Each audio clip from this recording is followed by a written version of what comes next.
El final de la época porfiriana está claramente definido por el inicio de la Revolución Mexicana, la primera revolución social del siglo XX, cuya etapa o fase armada duró de 1910 a 1920. Después de varias décadas de inestabilidad, llegó una época de relativa paz hasta el final de la presidencia de Porfirio Díaz.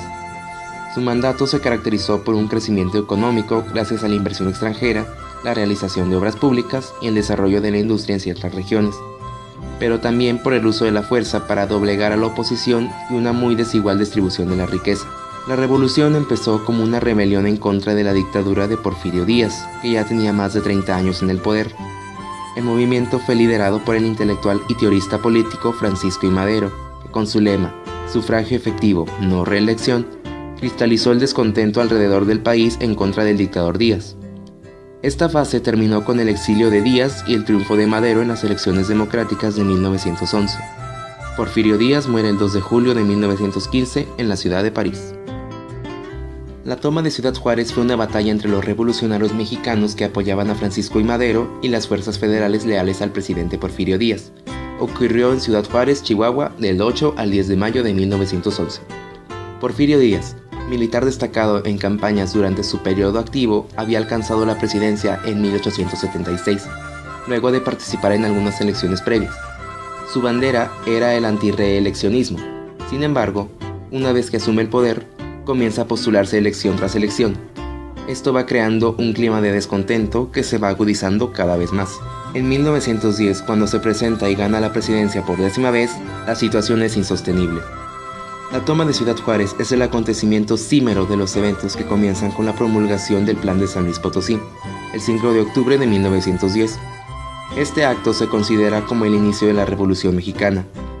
El plan nace de la elección de Porfirio Díaz por 10ª vez a la presidencia. El rival electoral de Díaz, Francisco I. Madero, había sido apresado y liberado luego de las elecciones, lo que le impidió participar en ellas. Desde San Antonio, Texas, emitió el documento que llamaba a iniciar una rebelión que sacase a Díaz de la presidencia. El llamado a rebelión encontró apoyo entre la población y se sumaron al mismo los líderes revolucionarios Emiliano Zapata, al sur de México, y Pascual Orozco con Pancho Villa en el norte. Es en Chihuahua donde tienen lugar los alzamientos más significativos, entre otras cosas, porque es el estado por el que ingresa Madero al regresar de su exilio.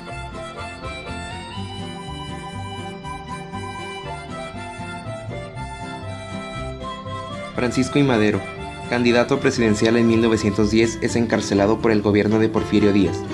Este hecho fue el detonante de una gran cantidad de descontento acumulado por la población durante el porfiriato, desencadenando alzamientos de alcance nacional.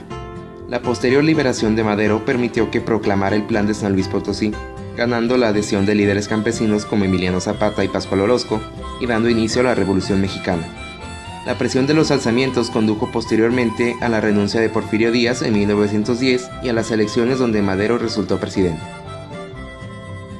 El gobierno de Madero tuvo que lidiar con el remanente de partidarios porfiristas y además con la insatisfacción de los campesinos que deseaban reformas agrarias más profundas. Los jefes militares, Bernardo Reyes y Félix Díaz, cada uno por su parte, lideraron alzamientos para derrocar a Madero, pero fueron contenidos y eventualmente encarcelados. Pero otros elementos conspiraban. Gregorio Ruiz y Manuel Mondragón planificaban una asonada para la que querían sumar a uno de los jefes militares de Madero, Victoriano Huerta, pero este en un principio se negó. Otro de los elementos de influencia en el golpe fue el embajador estadounidense Henry Lane Wilson, que manifestó un severo descontento por la decisión de Madero de reducir privilegios a las compañías y ciudadanos de los Estados Unidos. La División del Norte fue un grupo armado liderado por el guerrillero mexicano Doroteo, quien usaba el seudónimo de Francisco Villa, pero fue más conocido por el sobrenombre de Pancho Villa. La división llegó a controlar los estados del norte de México en el marco de la Revolución Mexicana. La División del Norte inicialmente se constituyó con gente de diversos estratos sociales, pero pronto se nutrió de militares de experiencia diversa. Poseían servicio médico, usaron la infraestructura del ferrocarril y Villa procuró dotar a cada soldado con una cabalgadura. Esto proveyó a la división de una alta movilidad. Pancho Villa recibió apoyo de un militar de alta escuela, el general Felipe Ángeles. La División del Norte dominó militarmente el norte del país, lo que permitió a Pancho Villa implantar en esa región una serie de reformas sociales y políticas. La División del Norte, al mando de Pancho Villa, tomó las plazas federales de Ciudad Juárez, Chihuahua, Torreón, Saltillo, Zacatecas, entre otras. Después del triunfo revolucionario contra Huerta en julio de 1914, Villa rompió con Venustiano Carranza. Venustiano Carranza huyó a Veracruz y desde allí lanzó la contraofensiva contra Villa, con la fuerza militar del general Álvaro Obregón. Álvaro Obregón logró derrotar definitivamente a la División del Norte en 1915, en las famosas batallas del Bajío, como son Batalla de Celaya, Batalla de Trinidad, Batalla de León, en donde Obregón perdió un brazo. A partir de entonces, Villa se replegó a Chihuahua y la División del Norte comenzó su dispersión, hasta quedar reducida a un puñado de hombres que siempre fue fiel a su jefe Pancho Villa. Ya actuando como el famoso guerrillero del norte, llegó en 1916 a atacar la población de Columbus, Nuevo México.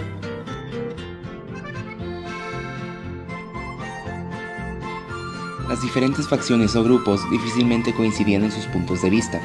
Por un lado, Villa y su División del Norte se consideraban independientes de Venustiano Carranza respecto a sus movimientos militares. Zapata y el Ejército Libertador del Sur no se subordinaron a Carranza. Cada una de estas facciones, si bien coincidían en que era necesario un cambio político y social en el país, cada una tenía su propia perspectiva del mismo. Los zapatistas representaban las demandas tradicionales de las comunidades agrarias, indígenas y campesinas que deseaban conservar sus tierras y sus formas de trabajo. Villa y su División del Norte, que se integraba por campesinos y arrieros, coincidía en el reparto de tierras propuesto por Zapata, pero no estaba de acuerdo en las formas en que se debía realizarse dicho reparto. Se realizó el reparto de tierras y se conformaron cooperativas populares para el desarrollo de la agricultura, ganadería y manufactura. Carranza, por su parte, representaba los ideales de las clases medias agrarias y algunas urbanas. Para esta facción, lo más importante era el restablecimiento del orden público constitucional de la nación. Se conoce como Decena Trágica a los 10 días en los que un grupo de militares se levantó en armas contra el gobierno de Francisco I. Madero. El 9 de febrero de 1913 la rebelión empezó en la Escuela Militar de Aspirantes y el cuartel de Tacubaya, y por primera vez desde el inicio de la revolución, la Ciudad de México se convirtió en un campo de batalla. Los sublevados liberaron a Bernardo Reyes y Félix Díaz, y después se refugiaron en la Ciudadela, un cuartel militar ubicado en la misma Ciudad de México. El 19 de febrero, el Congreso se reunió en sesión extraordinaria. Se presentaron las renuncias del presidente y vicepresidente. Para aparentar cierta normalidad, se nombró presidente a Pedro Lascuarín, ministro de Relaciones Exteriores. Después de una hora, Lascuarín renunció. Es el récord mundial de la presidencia más corta, para nombrar presidente a Victoriano Huerta. En la noche del 22 de febrero se trasladaron a Madero y Pino Suárez a la penitenciaría de Lecumberri. En el camino fueron asesinados. Victoriano Huerta disolvió el Congreso de la Unión el 10 de octubre de 1913 y se convirtió en un dictador, ordenando la captura, tortura y asesinato de muchos mexicanos. Permaneció en la presidencia 17 meses hasta que fue derrocado por las fuerzas carrancistas. Cuando Victoriano Huerta comenzó su mandato como presidente de México en 1913, este confiaba que la comunidad internacional reconocería su gobierno. Sin embargo, el presidente no podía haber previsto que los líderes de la revolución maderista se rebelarían en lugar de aceptar su gobierno, debido a su participación en los asesinatos del presidente y vicepresidente. Quizás pudiera haber sobrevivido esa oposición si Taft o Roosevelt hubieran sido elegidos presidente en 1912, pero Woodrow Wilson estaba firmemente en contra de líderes no electos, y Huerta se vio atrapado en un cambio de régimen no anticipado en su frontera norte, que echó por tierra cualquier esperanza de un retorno al pasado porfiriano. Una de las grandes batallas libradas en nuestro país y la que definió la suerte de la Revolución Mexicana fue la Batalla de Zacatecas, en la que las fuerzas constitucionalistas de la División Norte derrotaron a los mejores contingentes del Ejército Federal que sostenía el régimen de Victoriano Huerta. La ciudad de Zacatecas, capital del estado del mismo nombre, fue una plaza de importancia, por ser el centro vital de las comunicaciones del norte del país. El gobierno de este estado estaba bajo el control de las tropas federales. Por tal motivo, Venustiano Carranza ordenó al general Pánfilo Nájera que tomara la ciudad de Zacatecas. A las 1000 horas de la mañana comenzó la batalla. El general Francisco Villa ordenó que 24 cañones, emplazados entre Beta Grande y Zacatecas, iniciaran el fuego contra los cerros de la Tierra Negra y otros en el Loreto, y las tropas de infantería avanzaron sobre el Monte Esmeralda. Por lo anterior, las tropas federales, al perder terreno, iniciaron el desalojo de sus posiciones, mismas que se concentraron en la ciudad para reorganizarse y enfrentar a los constitucionalistas.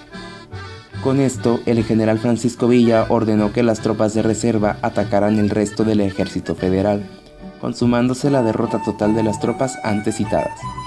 Con el triunfo de la batalla de Zacatecas, el ejército constitucionalista obtuvo el paso libre para dirigirse a la ciudad capital y poder después establecer el orden del país.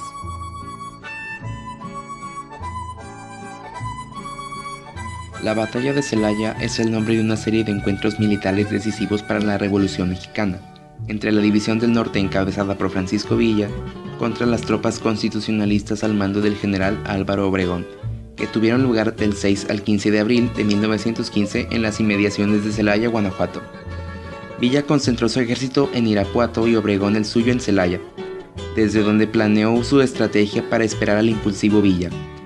La primera fase de los enfrentamientos ocurrió los días 6 y 7 de abril de 1915, en los cuales Obregón supo defender su posición ante las arremetidas de los villistas. Estos tuvieron que replegarse a Salamanca, donde planearon el contraataque. La fase decisiva comenzó el 10 de abril, cuando Obregón supo aprovechar las debilidades de la estrategia de Villa. El 15 de abril la victoria correspondió a las tropas de Obregón, tras lo cual Villa se vio obligado a retirarse a León, Guanajuato. Después de esta batalla hubo otras entre los mismos bandos en Trinidad, León, Santa Ana del Conde y Aguascalientes. Fue en la batalla de León donde Obregón, quien sería presidente de 1920 a 1924, perdería un brazo. Esto provocó que después fuera conocido por el pueblo de México como el Manco de Celaya.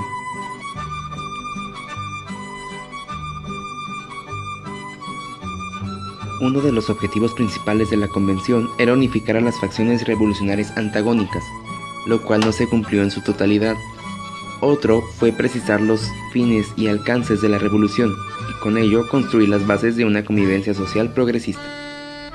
La convención se declaró soberana, eligió al general Eulalio Gutiérrez Ortiz como presidente de la República y nombró a Villa comandante del ejército convencionalista, que pronto se enfrentaría al ejército constitucionalista de Carranza.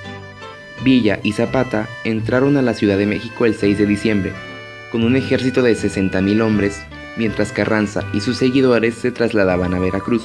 El recinto donde se llevó a cabo esta convención recibe el nombre de Teatro Morelos.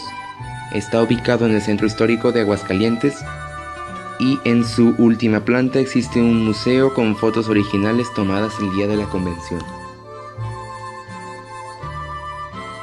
El 5 de febrero de 1917 fue promulgada la Constitución Política de los Estados Unidos Mexicanos por el presidente constitucionalista Venustiano Carranza, con producto de los movimientos revolucionarios de 1910. Este documento continúa vigente, aunque a lo largo de la historia ha sido reformado más de 200 ocasiones. El camino que se siguió desde las primeras críticas a la antigua Constitución, la de 1857, hasta la entrada en vigor de la nueva el 1 de mayo de 1917, no fue en un contexto de paz y armonía, sino todo lo contrario. Se originó a partir de la nueva realidad social que vivía México tras el inicio de la Revolución Mexicana, realidad que necesitaba una nueva constitución política que se ajustara a ella y garantizara los derechos de todos los mexicanos. De acuerdo a la historia de la Constitución de 1917, esta fue la primera en incluir los derechos sociales, marcando de esta forma un antecedente para el resto del mundo, lo que le otorgó el reconocimiento de la primera Constitución social del siglo XX.